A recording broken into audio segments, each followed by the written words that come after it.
Your Excellency, the Honorable Dr. William Samoei Ruto, CGH, President of the Republic of Kenya, and the Commander-in-Chief of our Defense Forces, Your Excellency, Mama Rachel Ruto, the First Lady of the Republic of Kenya, Your Excellency, the Deputy President, the Honorable DP Kindiki, the Honorable Prime Cabinet Secretary Musalia Mudavadi, my fellow Cabinet Secretaries present, my Principal Secretary in charge of National Treasury, Chris Kipto, together with your colleague, Principal Secretaries present, Chairperson and members of the Board of Directors of the Kenya Revenue Authority, Chairpersons and Chief Executive Officers present, Commissioner General and staff of the Kenya Revenue Authority, distinguished taxpayers, ladies and gentlemen, good evening. First, allow me to begin by expressing and joining my colleagues, the Chairman, together with the Commissioner General, in expressing our gratitude to Your Excellency, the President of the Republic of Kenya, for finding time to preside over this year's Taxpayers' Day. The day provides an opportunity for us to celebrate a key national duty of tax paying. This patriotic act allows us to drive development and progress our economy. In line with the democratic principles, let us note that those we recognize today are merely a representation of the very many other taxpayers spread across all corners of this great nation. In particular, I must recognize those who comply with their tax obligations in a timely manner. Your Excellency, it is a specimen of your leadership that even in the face of real economic challenges, the Kenyan economy remains robust. My words are backed with data. In 2023, our economy grew by 5.6%, up from 4.9% the previous year, 2022. This year, Your Excellency, despite all the challenges that you have faced, the economy expanded by 5% in the first quarter of this year and 4.6% in the second quarter, and we understand why. And the growth is expected to moderate at 5.2% in 2024 and move to 5.4% in 2025. Your Excellency, it may interest us to know and note that the global economy presently is growing at 3.2%, and sub-Saharan African economy is growing at 3.7%. So Kenyan economy is growing way above average, both the global average and the regional average. The growth has seen revenue collection triple from 974.4 billion in the financial year 2013-2014 to the present 2.7 trillion in the financial year 2023-2024. That is the total revenue.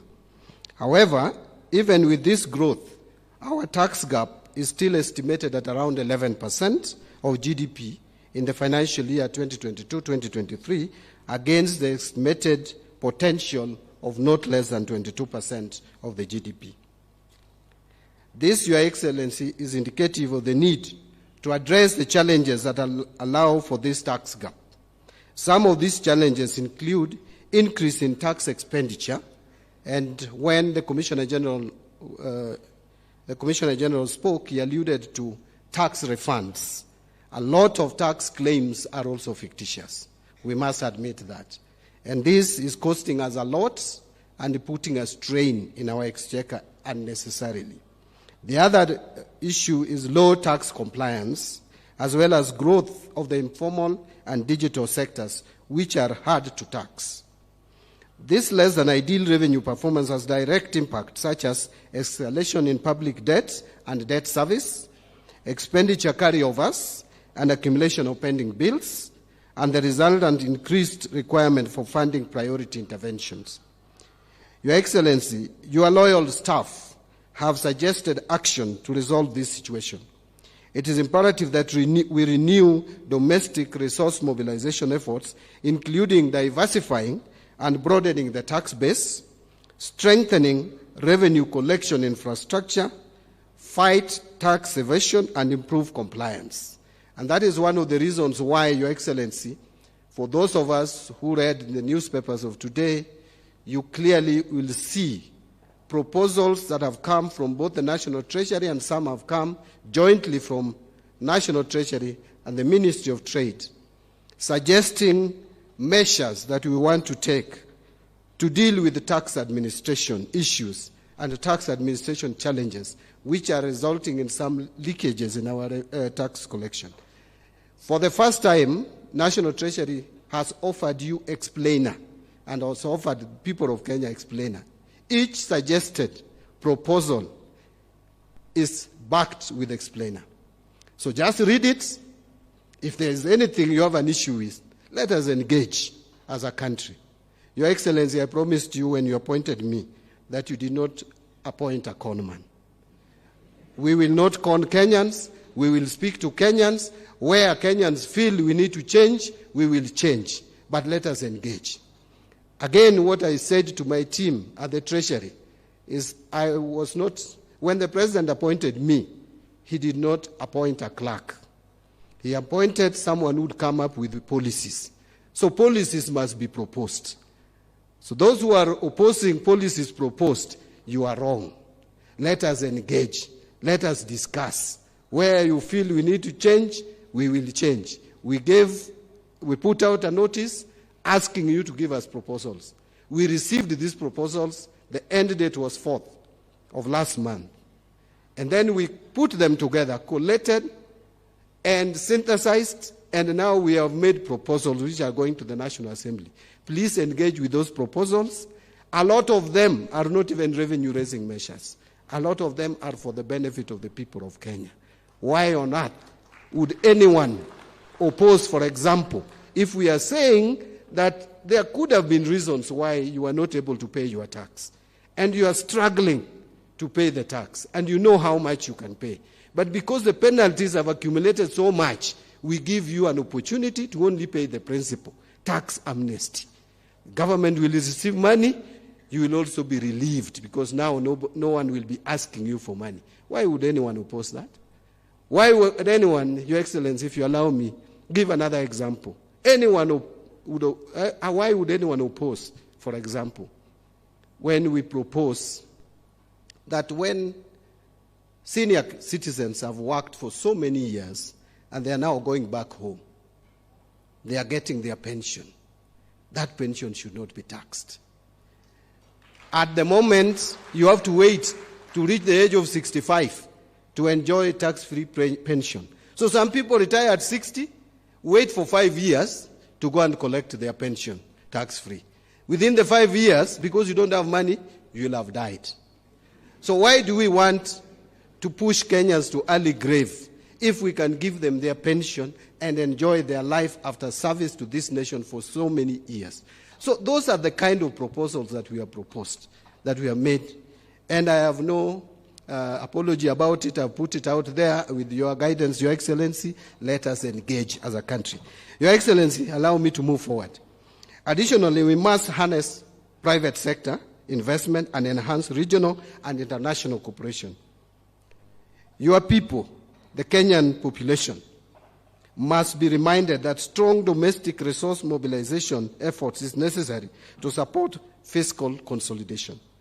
Sustained fiscal consolidation will in turn stabilize and bring public debt to more prudent levels over the medium term.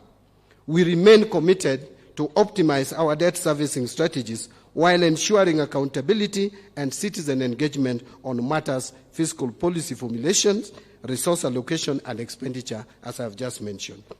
For us to realize our economic and fiscal ambitions, Your Excellency, it is critical that we consider existing tax policies and administrative measures to ensure that they not only stimulate economic growth, but also reduce the cost of compliance for taxpayers. And I talked about that. To efficiently collect revenue and seal revenue leakages, there is need to revamp and upgrade the revenue collection system so as to capture all taxpayers through digitization. Leveraging on technology will revolutionize tax processes, seal revenue loopholes, and enhance efficiency of our tax system. These proposals, Your Excellency, are not meant to punish or target Kenyans. Our intention is to deploy instruments that will expand the tax base, particularly from the traditionally hard-to-tax sectors, while protecting existing businesses and taxpayers from overtaxation. Our tax policy, Your Excellency, you are aware that we are looking at, in the medium term, to reduce rates of tax, including corporate tax, from 30% to 25%. We are thinking of reducing VAT from 16 to 14%. This can only be possible if we expand the tax base and everyone who is supposed to pay tax pay their fair share of taxation. One of the principles of taxation is equity. If you are, kama unapata kidogo, lipa kidogo. Kama unapata nyingi, kama Mbadi, lipa nyingi. Kama unapata zaidi, kama wengine sitaki kusema, lipa zaidi. This plan is solid and it finds roots in our medium-term revenue strategy, as I've stated, which has stipulated a number of policy interventions to cushion against any preferential application and variations of various tax policies. The aim is to raise our tax revenue to GDP ratio to no less than 22% and increase the compliance rate from the current 70% to 90% and beyond in 2026-2027. There is more positive news, however, Your Excellency. We have committed to reevaluate initiatives on tax expenditure to ensure that all incentives are targeted and beneficial to the broader economy, not unscrupulous businesses. We will continuously enhance transparency and accountability around tax incentives with a view to generate maximum value while channeling resources into critical areas such as healthcare and education. The National Treasury is committed to further support the reform of public finance management to enhance efficiency, transparency, accountability, and prudence. We will implement the following measures. Number one, we are transiting from cash basis to accrual basis of accounting. And my PS is chairing that committee, Your Excellency. Number two, enhance or entrench the adopted zero-based budgeting process beginning in the financial year 25-26. The next budget is going to be zero-based. You must explain every shilling you are asking the Treasury to give you. So that is justification of each item budgeted for. Number three, we are implementing an end-to-end e-government procurement system. This will improve governance, reduce opportunities for corruption, conflict of interest, and abuse of office. Number four, we are initiating a framework to make VAT refund processes open, transparent, and accountable. Number five, we are operationalizing the assets and inventory management modules in our IFMIS system with the module of MDAs. The full visibility of all assets and inventories will facilitate optimal assets utilization and ensure that idle and unserviceable assets are disposed in conformity with the existing legal requirements. The increased efficiency and transparency will allow for improved governance and will see any public officer